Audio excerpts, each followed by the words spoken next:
जिस काम के करने का अपनी जान पर भरोसा ना हो, इसका वादा मत करो। एहसास के तर्जुमे नहीं होते, उन्हें सिर्फ महसूस किया जा सकता है। सूरतें कितनी भी खूबसूरत क्यों ना हो, नसीबों की मोहताज हुआ करती है।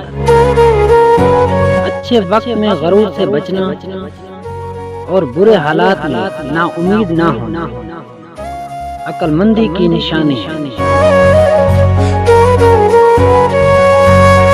चुप करके सब सहते रहो तो अच्छे हो, बोल पड़ो तो आपसे बुरा कोई नहीं।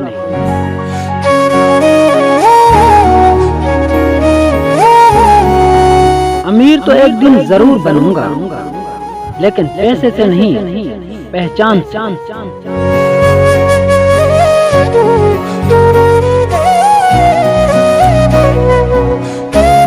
इंसान समझदार तब नहीं होता जब वो बड़ी बड़ी बातें करने लगे, बल्कि इंसान समझदार तब होता है जब वो छोटी छोटी बातों को समझने लगे।